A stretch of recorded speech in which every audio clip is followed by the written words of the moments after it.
인지대학교 일산백병원 신경외과에서 근무하고 있는 이병주입니다.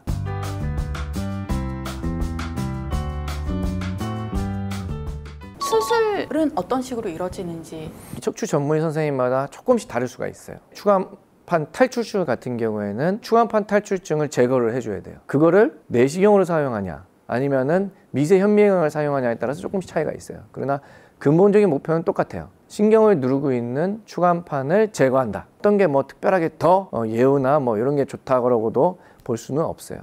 그러나 이제 내시경은 척추 근육의 손상을 조금 덜 할 수는 있겠죠. 왜냐면 조금 째서 하니까. 근데 이제 제가 느낀 바로는 젊은 사람들한테 내시경을 해서 치료하는 경우가 전 좋다고 판단이 되고, 나이 드신 분들은 사실 한 번에 끝내줬으면 좋겠다, 수술을.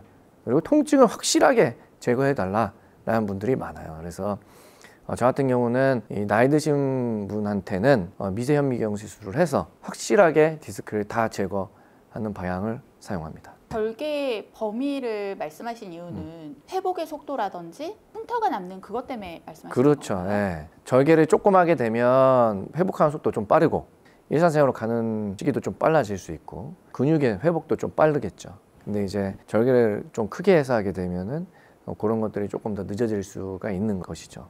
그래서 젊은 분들한테는 내시경을 저는 이제 주로 하고, 나이 드신 분한테 확실한 감압을 위해서 조금 더 째서 다 보고 나오고 디스크 최대한 다 제거하고 나오는 방향으로 하기 때문에 나이 드신 분들한테는 절개해서 하는 방향으로 저는 하고 있어요. 그러나 이제 그거는 척추 전문 선생님보다 조금 더 다를 수 있을 것 같아요. 연세가 되시면 이제 협착증이 굉장히 더 많거든요. 협착증은 일반적으로 불안정성이 없다 라고 봤을 때는 감압술만 위주로 많이 하고요. 불안정성이 있다라고 하면 나사 박는 수술을 합니다. 불안정성이 있다 없다는 정확히 어떤 의미예요? 척추는 움직이는 장기이기 때문에 유연성은 있어야 돼요, 반드시. 그렇지만 앞뒤로 흔들린다든지 이렇게 흔들리면 안 돼요. 흔들리면 불안정성이 있다고 보는 거예요.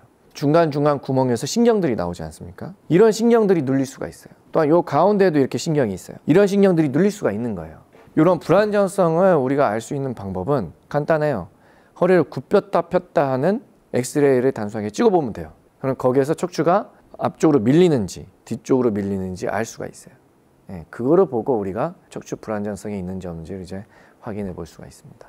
지금 말씀하신 수술 방법들은 아까 말씀하셨던 시술에 비해서 합병증이나 부작용의 범위가 좀 더 심각하고 많은가요? 조금 더 넓어질 수 있겠죠. 시술 같은 경우에는 이제 뭐 가는 바늘이라든지 그거보다 조금 굵은 바늘이 들어가기 때문에 신경 손상이 굉장히 드물어요. 그러나 수술 같은 경우에는 째고 근육을 제끼고 뼈를 제거한 상태에서 신경을 좀 제끼고 들어가서 디스크를 제거해요.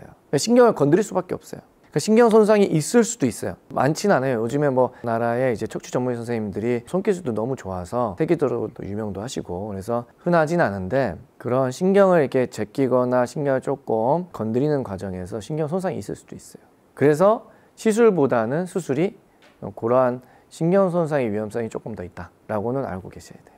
그러나 신경 마비가 생겨갖고 수술하는 경우, 그거는 어느 정도는 환자나 환자 보호자분도 알고 수술을 임해야 되는 거예요. 100% 의사 선생님이 나는 신경 손상을 없이 수술할 사람이다 라고 장담하는 사람은 사실은 약간 사기다 라고 볼 수가 있어요. 왜냐하면 사람이 하기 때문에 사람마다 케이스 바이 케이스고 그게 드물지만 생길 수도 있거든요. 그렇지만 생겼을 때 우리가 그거를 어떻게 대처하고 보완을 할 수 있다라고 제가 말씀드릴 수 있을 것 같아요. 수술 후에 운동이 꼭 필요한지, 어떤 운동을 해야 되는 건지 알려주시면 좋을 것 같아요.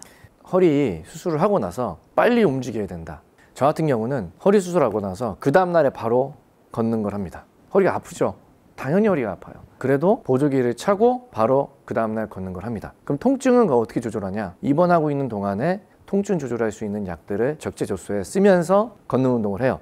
허리 통증이 발생한 이유는 허리 근육을 제끼고 했기 때문에 그 근육에 의한 통증인 경우가 많아요. 대부분은 한 달 정도 지나면 많이 좋아져요. 많이 좋아지기 때문에 빠른 시일 내에 움직여야 처음에는 아프지만 제자리를 잡으면서 통증이 완화가 돼요. 허리 수술 이후에 그럼 어떤 운동이 좋냐? 걷는 운동 하시면 돼요. 그것만이라도 그때는 충분합니다. 그러니까 어느 정도 걷는 운동을 해야 되냐 이게 많이 물어보시거든요. 본인이 할 수 있는 만큼 하시면 돼요. 그 정해진 게 없어요. 본인이 좀 힘들면 쉬었다 하시면 되고, 그래서 걷는 운동으로 근육을 제자리를 잡고 관절을 제자리 잡아주는 게 더 중요하다. 그래서 저는 수술하고 빨리 걷는 운동을 하라고 말씀드리고 있어요. 이 운동은 피했으면 좋겠다 하시는 게 또 있으신가요? 이제 허리를 격하게 쓰는 운동들이에요. 그래서 골프라든지 축구라든지 격투기라든지 유도라든지 이런 것들은 사실은 드리고 싶지는 않아요. 거기에 관련되어 있는 헬스케어 선생님들이 충분히 허리 통증 일으키지 않고 할 수 있다라고 말씀을 하세요. 그런 분들을 잘 만나면 상관없는데 10대, 80대 분들이 그런 걸 한다고 했을 땐 저는 뭐 웬만하면 하지 마시라고 말씀을 좀 드리죠. 무거운 걸 들어 올리는 동작은 어떤가요? 좋지 않아요. 허리를 굽혔다 폈다 하는 작업들이 반복적으로 있는 일들, 이런 것들은 좋지 않아요. 허리를 수술을 했더라도 완전히 회복됐다고 보면 안 되는 거네요. 되게 이제 오해하시는 게 요추 4번, 5번 제일 많이 들어보셨을 거예요. 거기 수술을 한 거예요. 척추에 문제 있는 분들이 요추 4번, 5번만 문제가 있는 거 아니에요. 거기가 이제 가장 심해서 거기를 수술했을 뿐이지 다른 부분에도 문제가 있는 경우가 많거든요. 우리가 고렵 진단 받으면 평생 관리를 하지 않습니까? 척추도 평생 관리해야 된다라고 생각하셔야 돼요. 특히 자세, 허리 같은 경우는 이제 중요한데 우리가 상식적으로 생각했을 때 앉아 있는 게 허리에 더 좋을 것 같아요? 서 있는 게 더 좋을 것 같아요? 앉아 있는 게 더 좋을 거라 생각하세요. 그러나 척추에는 서 있는 게 더 좋아요. 앉아 있는 게 서 있는 것보다 척추에 들어가는 중력에 의한 들어가는 로딩이 더 많아요. 그렇기 때문에 서 있는 게 훨씬 척추에 눌리는 압력이 더 적습니다. 그래서 앉아 있는 게 더 안 좋고, 앉아 있는 자세에서 어떤 자세가 더 안 좋냐? 허리를 굽히면서 앉는 자세가 더 안 좋아요. 그래서 허리를 뒤로 제끼고 앉는 게 더 좋고, 제가 이제 외래에서 환자분들한테 이제 말씀드려요. 앉아 있다 하더라도 그럼 어떻게 앉아 있는 게 좋냐고 물어보시면 왕처럼 앉아라 이런 얘기를 말씀드려요. 뒤로 이렇게 제껴서 앉아라 이런 얘기예요. 그게 허리에 부담이 덜하다라고 말씀드릴 수가 있어요.